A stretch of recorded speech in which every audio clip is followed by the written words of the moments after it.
সত্যি কি বোবা জিন বলতে কোনো কিছু আছে? যদি নাই থাকে তাহলে রাতের বেলা কেন এসে গলা চেপে ধরে? অথবা অনেক মানুষ, অনেক পেশেন্ট কিন্তু রাতের বেলা সেই জিনটাকে দেখতেও পায়। তাহলে এবং নিজে অনেকবার ডাকাডাকি করার পরেও তার আওয়াজটা খেয়ে ফেলে, তার আওয়াজটা কেউ শুনতে পারে না। অনেকের কাছে একটা আতঙ্ক, বোবায় ধরা অথবা বোবা জিনে ধরা। সত্যি কি বোবা জিন বলতে কোনো কিছু আছে? যদি নাই থাকে তাহলে রাতের বেলা কেন এসে গলা চেপে ধরে? অথবা অনেক মানুষ, অনেক পেশেন্ট কিন্তু রাতের বেলা সেই জিনটাকে দেখতেও পায়। তাহলে এবং নিজে অনেকবার ডাকাডাকি করার পরেও তার আওয়াজটা খেয়ে ফেলে, তার আওয়াজটা কেউ শুনতে পারে না। সে কিন্তু কথা বলতেছে কিন্তু কেউ শোনে না। তো বোবা জিন বলতে আসলে ব্যাপারটা কি আমরা একটু আজকে জানবো। বোবা জিনের ব্যাপারটা কিভাবে আসে সেটা আমরা একটু দেখি। তবে একটা কথা মনে রাখতে হবে, এটার জন্য আসলে অনেকগুলো কারণ আছে। অনেকগুলো কারণ থেকে কয়েকটা কারণ আলাদা করে বাছাই করে আমরা একটা জায়গায় ফোকাস করবো। আজকে আমরা সব বিষয় আলোচনা করবো না। এখানে দেখায় যেমন এটা হচ্ছে একটা মানুষের শ্বসন তন্ত্র। এখানে এটা হচ্ছে নাক এবং এটা হচ্ছে মুখ। তাহলে নাকের এই পাশে বাতাসটা যাবে, মুখের এই পাশে খাবার যাবে। ব্লু কালার যেটা দেখতে পাচ্ছ এটা হচ্ছে জিহ্বা বা টাং। তো অনেক সময় অনেকের দেখা যায় সাইনাসের সমস্যা থাকে, নাকের হাড় বাঁকা থাকে, নাকের মধ্যে পলিপ থাকে। এই সমস্ত কারণে আমরা যদি নাক দিয়ে যদি বাতাস নিতে না পারি, তাহলে আমাদের নর্মাল মেকানিজম হচ্ছে কি, আমরা তো নর্মাল নাক দিয়ে বাতাস নিই। কোনো কারণে আমাদের নাকের মধ্যে যদি কোনো সমস্যা থাকে, তখন আমরা সেক্ষেত্রে মানুষ কিন্তু অবচেতন মনে সে মুখ দিয়ে বাতাস নেওয়া শুরু করে। মুখ দিয়ে যদি বাতাস নেই, সমস্যা হচ্ছে মুখটা শুকায় যায়, ড্রাই হয়ে যায়। মুখ যদি ড্রাই হয়, যখন আমরা জেগে থাকি তখন কিন্তু আমরা বিভিন্ন ভাবে আমাদের সালাইভ, আমাদের যে লালা আসে, যার কারণে মুখটা আবার ভিজে যায়। কিন্তু রাতের বেলা যখন ঘুমাতে যায় আমরা তখন ঘুমাই গেছি, আমাদের মাইন্ড তখন একদম ইরেকটিভ। মাইন্ড যখন ইরেকটিভ, এখন এই মানুষটা তো নাকের সমস্যা আছে, নাকের যদি সমস্যা থাকে তাহলে সে নাক দিয়ে সে বাতাস দিতে পারতেছে না, এই জায়গাটা ব্লক। তখন সে কোন দিক বাতাস নেয়? মুখ দিয়ে বাতাস নেয়। মুখ দিয়ে যখন বাতাস নেয় এবং মুখটা, এখন আমাদের মাইন্ড যখন ইনেকটিভ, আমাদের মুখটা তখন ড্রাই হয়ে যায়, শুকায় যায়।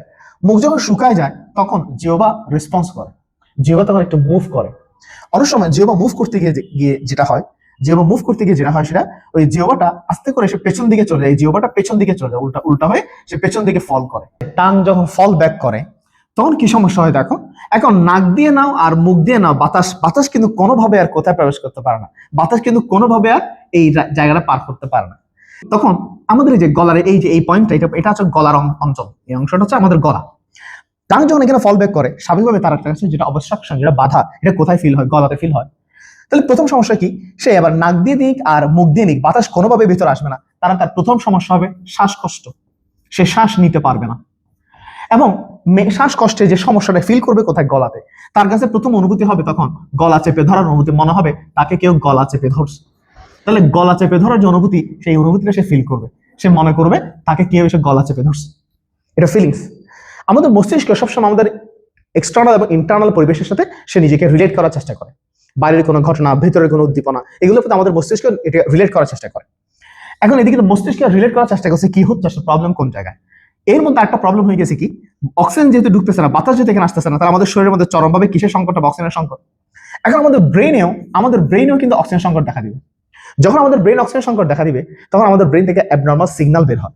যখন অ্যাবনর্মাল সিগন্যাল বের হয়, তখন আমাদের মধ্যে যেটা হয় সেটা হচ্ছে হ্যালোসিনেশন হয়। তখন এই যে হ্যালোসিনেশন মানে হচ্ছে এমন কিছু, এটা হ্যালোসিনেশন আমাদের আরেকটা ভিডিও আছে অবশ্য। হ্যালোসিনেশন মানে হচ্ছে এমন কিছু সে ফিল করা যেটা আসলে বাস্তবে নেই। কেন? মস্তিষ্ক যে বললাম রিলেট করার চেষ্টা করে। গলা চেপে ধরার অনুভূতির সাথে যখন হ্যালোসিনেশন হচ্ছে, তখন মস্তিষ্ক নিজের মধ্যে কিছু ইমেজ তৈরি করে। অনেক সময় মানুষের সামনে, চোখের সামনে তখন ভিজুয়ালি কোন একটা অবয়ব, কোন ভয়ঙ্কর কোনো কিছু আসে। এই যে ভয়ঙ্কর কোনো কিছু আসে হ্যালোসিনেশন। এই হ্যালোসিনেশনের কারণে অনেক সময় সে কিন্তু কিছু একটা দেখে, সে খারাপ কিছু দেখে। এই যে খারাপ কিছু দেখে বলে সে এবার নিজে বিভিন্ন ঘটনা এক্সপ্লেন করে, যে আমি তো তাকে দেখছি, সে আসছে আমার গলা চেপে ধরছে। আসলে কেউ তাকে গলা চেপে ধরেনি, এটা হচ্ছে একটা হ্যালুসিনেশন, খারাপ কিছু দেখা, যেটা সে তার ব্রেন গলা চেপে ধরার সাথে কি করছে, রিলেট করছে।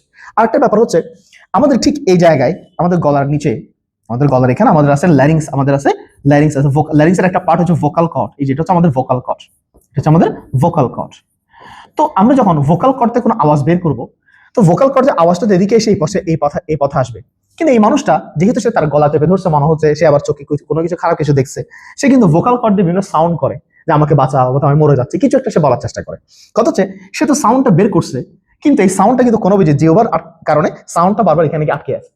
অর্থাৎ তার আওয়াজটা শুধু সেই বুঝতে পারে আর কেউ বুঝতে পারে। সে কিন্তু আওয়াজটা বুঝতে পারে না, কিন্তু সে যেহেতু কথা বলতেছে, সে ফিলিংসটা পায়, আমি তো কথা বলছি, কিন্তু এই সাউন্ডটা কিন্তু এদিকে আর বের হয়।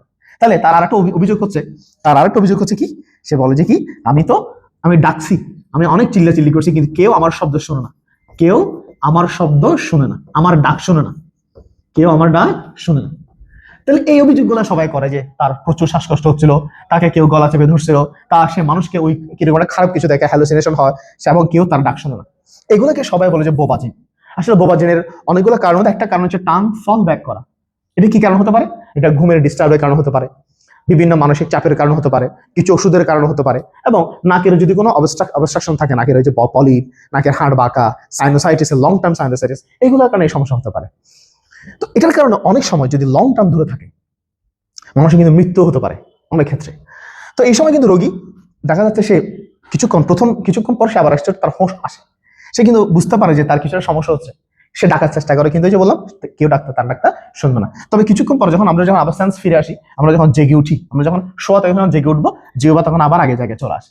তো জিহ্বা যদি আবার আগে জায়গায় চলে আসে, এখন কেউ যদি শোয়াতে উঠে গেছে, এটা তো শোয়া অবস্থায় ছিল, শোয়াতে যখন উঠে গেছে, তাহলে জিহ্বা আবার সামনের দিকে চলে আসবে।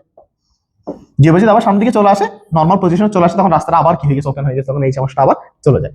তো বোবাইজিনের ধরনের অনেকের মনের মধ্যে অনেক ধরনের কনফিউশন আছে, অনেক ধরনের রহস্য আছে, মনে করে অনেক ধরনের বিভিন্ন ধরনের সে ঘটনা তৈরি করার চেষ্টা করে। আসলে এগুলো কিছুই না, এটা হচ্ছে জাস্ট একটা টাং ফল ব্যাক কারণে হতে পারে। সো বোবাইজিন নিয়ে কারো আরো যদি কোনো জিজ্ঞাসা থাকে আমাদেরকে জানাতে পারেন, আশা করি অনেকটুকু ক্লিয়ার। সো ধন্যবাদ সবাইকে।